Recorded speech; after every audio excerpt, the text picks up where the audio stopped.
Sindrom Asperger merupakan kecacatan spektrum autisma yang disifatkan melalui kesukaran pesakit dalam interaksi sosial bersama dengan tingkah laku yang berulang-alik dan terhad. Sindrom ini berbeza daripada spektrum autisma yang lain melalui perkembangan linguistik dan kognitif.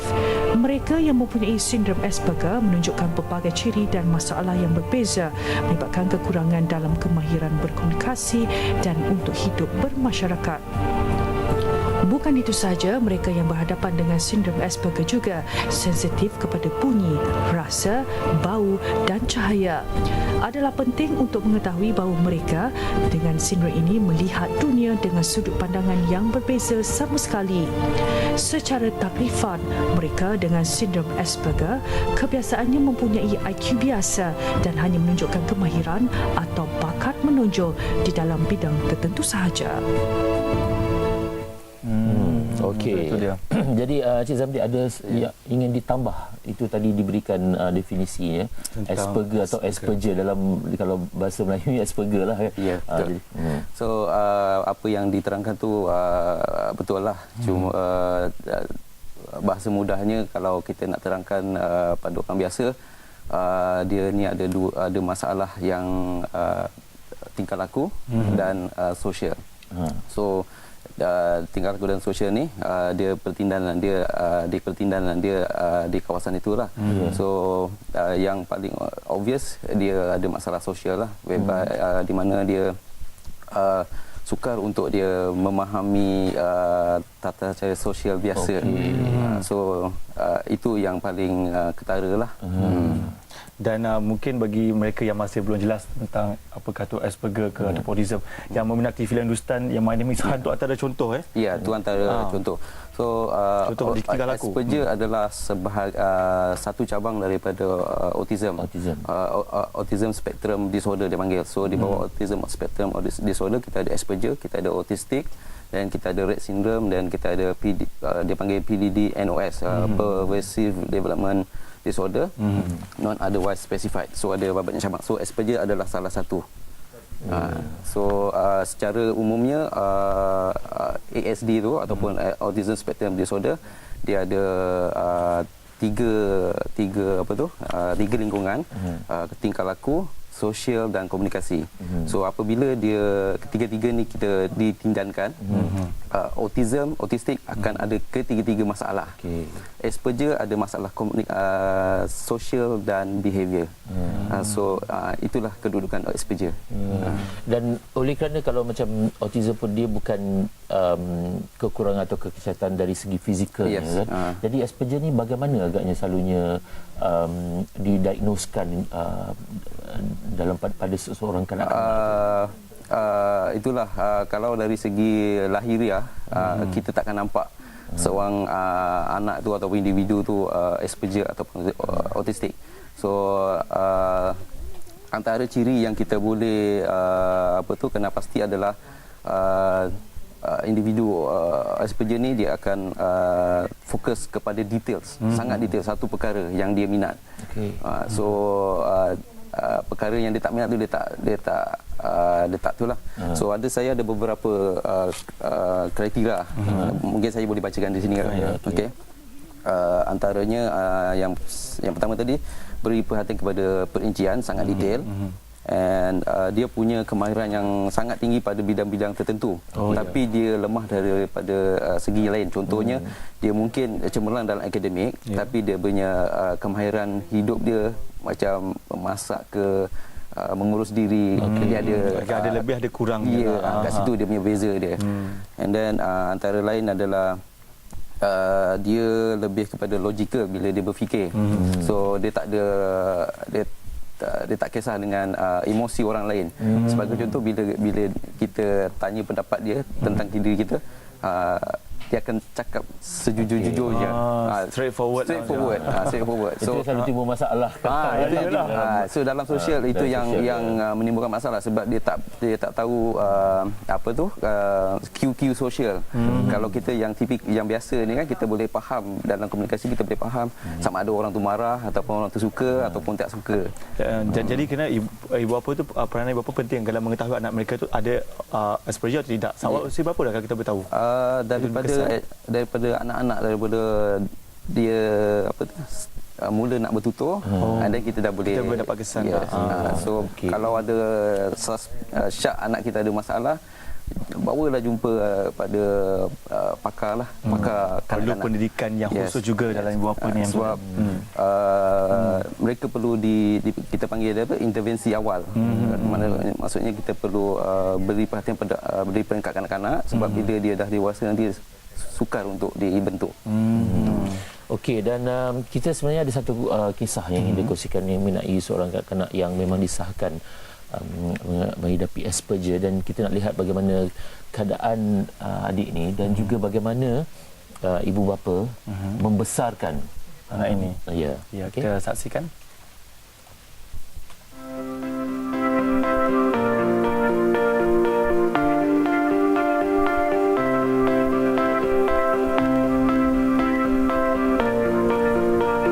Sangsi dengan kecerdikan luar biasa yang dianugerahkan kepada Syed Syarizwan Syed Abdul Rahim memberi perspektif baru kepada keluarga ini mengenai sindrom Asperger. Dilahirkan pada 5 Oktober 2010, Rizwan mula didiagnos menghidap Asperger ketika berusia 2 tahun 6 bulan. Terus terang saya katakan, permulaannya suami saya tak dapat menerima.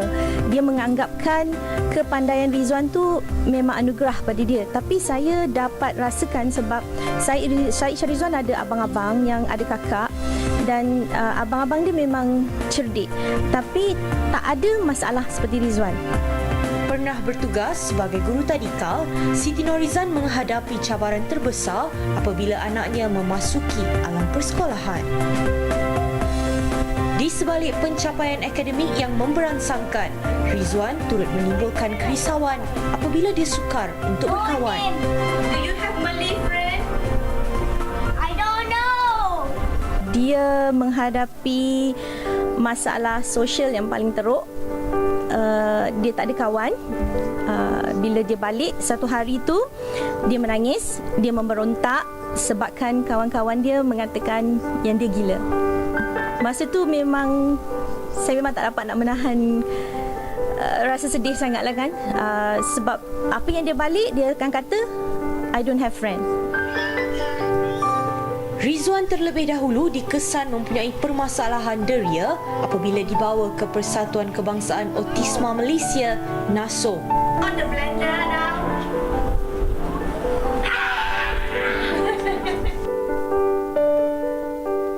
Sensitif pada bunyi bising, kurang fokus dan tidak gemar duduk diam membuatkan anak bongsu daripada 7 beradik ini berada dalam dunia khayalannya sendiri.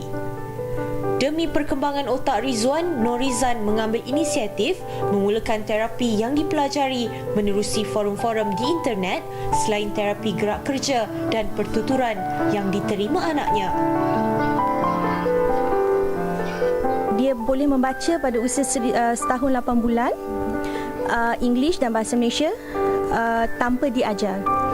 Kemudian Rizwan overexcited dengan nombor, sehingga kan pada peringkat umur dalam 2 tahun lebih tu dia boleh menghafal sifir 1 hingga 12. Dunia dia hanya nombor dan juga buku. Bila dia bermain mainan tu, dia akan susun. Maknanya kalau dalam satu arah, memanjang ataupun menegak. Tanpa disisihkan, keperluan mereka harus difahami. Seperti kanak-kanak lain, tentu lebih menggembirakan jika ada di kalangan rakan-rakan yang mahu berkongsi cerita dan gelak tawa tanpa persepsi negatif terhadap insan istimewa ini. Saya yakin Syed Syarizwan mampu berjaya sebab dari apa yang cikgu dia pun bercakap, Syed Syarizwan tak ada masalah. Sekiranya kita memberi dia pendedahan dan expose yang lebih, saya rasa insya-Allah benda ni boleh diatasi. Do you have friend? Yes, but Bila melihat kisah tu, saya sebenarnya ada ada mixed feelings. Saya rasa berjauh. Kita lihat dianugerahkan kecerdikan pada masa yang sama bagi seorang anak yang kecil tu tidak mempunyai kawan-kawan, tu agak sedih dan diberi panggilan seperti gila dan sebagainya itu menyedihkanlah. Tapi lihat anak tadi memang sangat ceria macam tak ada masalah. Mungkin Cik Zari boleh komen sikit tentang paparan yang kami telah sediakan tadi. Kalau kita tengok adik Rizwan tu, dari segi macam saya cakap mula-mula tadi, dari segi lahiriah kita takkan nampak dia ada kekurangan. So apabila dia bergaul dengan kanak-kanak lain baru kita boleh nampak dia punya kelainan dia tu. So masalah utama dia tadi macam ibu dia cakap tadi adalah untuk mendapat kawan. So it's a social punya masalah lah. Whereby kita kena buat intervensi kat situ. So cari jalan macam mana kita nak integrate dia dengan kawan-kawan. So melalui terapi pertuturan, buat kerja dalam grup. So semua itu dengan bantuan terapis, guru-guru, orang sekeliling lah, masyarakat. Jadi adakah memang boleh dipulihkan sepenuhnya ataupun bagaimana? Pada asasnya dia bukan pulih, adalah dia mengadaptasi kepada situasi yang berada di dalam keadaan itu. Seumpama kita pergi di satu tempat, di satu tempat kampung dekat bandar yang kita tak tahu bahasa, kita tak tahu budaya, so kita mengadaptasi. So umpama dia macam itulah. Jadi kita ajar dia macam mana nak adaptasi. So macam dia tak boleh dengar bunyi yang bising tu, so kita ajar dia macam mana nak adopt dengan benda-benda tu. Dan mungkin juga mereka yang menonton mengalami situasi sebegini kan, mungkin Cik Zamri boleh kongsikan lagi, adakah anak-anak yang mengalami Asperger ini berlainan kes dia, ada berlainan dia punya tingkah lakunya bagaimana? Ya, betul. Setiap individu Asperger atau autism itu adalah unik.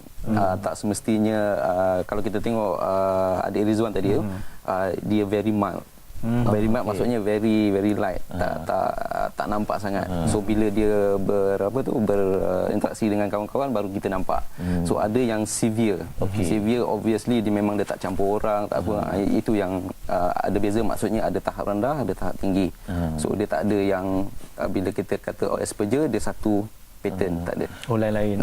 Kalau tidak diberi kalau disebutkan tadi kan, kalau diberi terapi dan sebagainya, kalau tidak diberi terapi sehingga mencapai umur dewasa itu, adakah masih lagi boleh diberikan terapi, masih boleh diharapkan ada perubahan? Boleh dibantu lagi, cuma kemungkinan besar memakan masa yang lambat lah, sebab dia daripada kecil, contohnya daripada umur 1 tahun hingga umur 20 dalam keadaan yang sebegitu, dia rasa benda tu sudah menjadi sebahagian daripada hidup dia. Dia kata benda tu untuk apa dia berubah kan. So sebelum dia jadi macam tu, that's why yang intervensi awal tu amat penting. Tapi walau macam mana pun kalau kita didiagnose pada pihak dewasa, masih ada jalan cara-cara dia lah. So apa pandangan saya lah, bawa kepada pakar-pakar untuk tentukan tahap mana dia dan apakah cara terapi yang perlu untuk individu tu. Macam kita lihat macam adik tadi kan, dalam visual kita paparkan, dikatakan bahawa adik ini tidak sosial, tidak boleh bertemu kawan, kan, agak rasa terganggu sebagainya. Kalau kita sebagai ibu bapa membawa jumpa dengan lebih kerap, adakah ini membantu atau boleh mengubahnya? Ya, boleh bantu dengan syarat tidak akan ada masalah pada dengan syarat kita panggil dia buddy system lah. Maknanya kita berpakat dengan pihak yang satu lagi. Kita akan buat group play, maybe mula dengan 1 orang, 2 orang, 3 orang, sebab kita tak tahu tahap mana dia boleh bergaul. Mungkin dengan one to one dia okey. Masuk 2 orang dia dah tak boleh nak handle. So dia ada peringkat-peringkat dia. So kita kena buat assessment lah, penilaian pada anak tu, tahap mana dia berada di dalam social circle dia. So macam tadi social dia kata tak ada kawan. So bila dia masuk sekolah kan, masuk sekolah dalam kelas kan ramai kawan, dekat sekolah kantin ramai kawan. So dia tak tahu macam mana nak berinteraksi.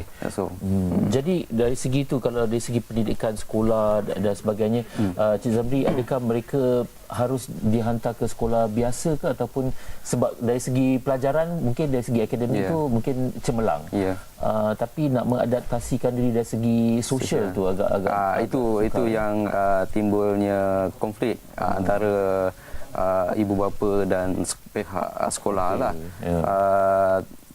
Pada saya pihak ibu bapa dan pihak sekolah harus bekerjasama untuk kebaikan anak ni. So berdasarkan kepada recommendation ataupun recommendation daripada pakar-pakar, result assessment pada anak ni, dan bawa berbincang dengan pihak sekolah.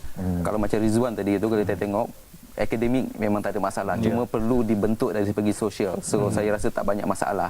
So dengan syarat pihak sekolah diberitahu, berbincang, dan macam mana untuk tempatkan anak ni di dalam kelas biasa ataupun pendidikan sebagainya. Kita boleh tahu adakah setiap kanak-kanak yang menghadapi Asperger ni semuanya memang akademiknya cemerlang ataupun ada yang tidak? Kebanyakannya cemerlang semua. Sebab kita ada satu yang kita dah dewasa, sekarang ni berada di UiTM Puncak Alam. Dia 9A. SPM tahun lepas. Okey. Sangat cemerlang. Tapi dia pun ada masalah sosial whereby dia kata tak selesa dengan keadaan di tempat makan, dia orang belajar. Itu dia punya setback dia. Yalah. Okey, terima kasih kita ucapkan. Itulah dia, kita sendiri pun Zaim banyak yang kita dapat pelajari informasi mengenai Asperger ini. Dan kalau mereka ibu bapa yang sedang menonton Persatuan Autism Muslim Malaysia ni bagaimana untuk menghubungi? Okey, untuk menghubungi Persatuan Autism Muslim Malaysia boleh emailkan ke setiausaha@autism.my. Emailkan ke situ ataupun layari ke laman web Facebook www.facebook.com/groups.autism.malaysia. So di dalam grup tu kita ada pelbagai pelbagai golongan daripada ibu bapa yang mempunyai anak Asperger autism, terapis, lecturer, doktor, psikiatris, pediatrician, pelbagai. So apa-apa maklumat yang kita kongsikan di situ adalah percuma. So sangat-sangat berguna. Dan diharapkan jugalah sebab kita dengarkan cerita tadi tu, walaupun kita tidak mempunyai anak yang menghadapi autism, mungkin ilmu itu berguna kepada kita dalam kita supaya dalam masyarakat itu kita dapat memahami mereka yang berbeza, yang istimewa dan sebagainya, supaya tidak akan timbul stigma atau panggilan seperti gila dan sebagainya yang menambah tekanan pada adik-adik itu dan juga ibu bapa.